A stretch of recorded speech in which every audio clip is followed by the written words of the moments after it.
Baon. Nung elementary ko ay, that time is my memorable day. You know, that time, baon is the best.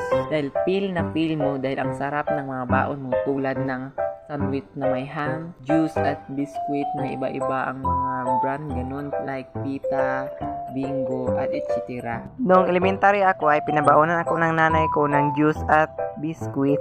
O anak, ibaon mo to.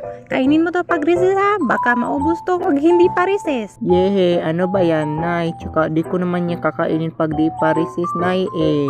Ay, biscuit at juice to anak. At saka malilate ka na. Papunta ka pa sa school.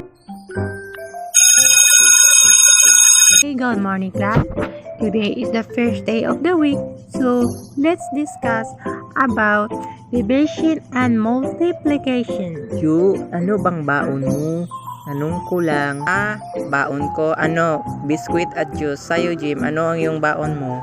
Sa akin, sandwich with ham nakakasawa nga Si nanay kasi, palagi na lang sandwich. Buti pa sa'yo, may juice. Kung mag-request ka sa mami mo, para iba naman yung ibabaon mo. Oy, ano ba yan? I'm discussing here but you two did not listen? Ayun yung sa subject ko, you're free to go out. Chismis pa kayong dalawa. Ayan, pinagalitan kayo ni ma'am.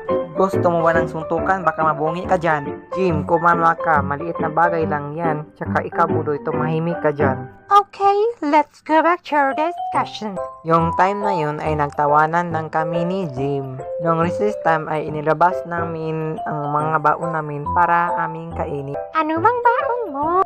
Baon ko, biscuit at juice. Sa'yo, anong baon mo? Sa akin, sandwich at yam and cake na binili ni Mami sa Goldilocks. Wow, ang sosyal. Ang sarap siguro niya. Hihihi, gusto mo bigyan kita nito? Hi, Tiana. Gusto mo ba ng sandwich with ham? Thank you, Jim. May sandwich rin ako Mas masarap sa akin kaysa sa'yo, Tiana. Mas masarap sa akin. By the way, si Tiana is classmate ko na mayaman. Tsaka si Jim mayaman din siya. Siya nga yung palagi mong kasama nga Please, tumahimik nga kayo dalawa dyan. Mas mabuti pang kumain na tayo kaysa mag-away kasi malapit na yung next subject. So ayun, kinain namin yung mga baon namin.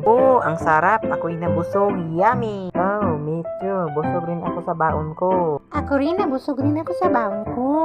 Bukas, dadalhin ko yung maraming sandwich at ham para mas mabusog pa ako. Di ka ba pagagalitan ng mami mo? Iyon, diskarte ko lang. Ang the best. We sure ka dyan? So, nagkwentuhan kami hanggang nag-end yung recess. Okay, class, pass your assignment. Pass na tayo ng assignment, sabi ni ma'am. Nakalimutan ko. People at the back, why are you so noisy? Jim Fuexport, Tiara Soito, Judy Puente. Anong pinag-usapan nyo? Ba't ang ingay nyo? At nagtawanan kami ng kaibigan ko. So, dito lang magtatapos ang ating video. At sana magustuhan nyo ito. Kaya comment, like, and subscribe. So, see you next video. Bye!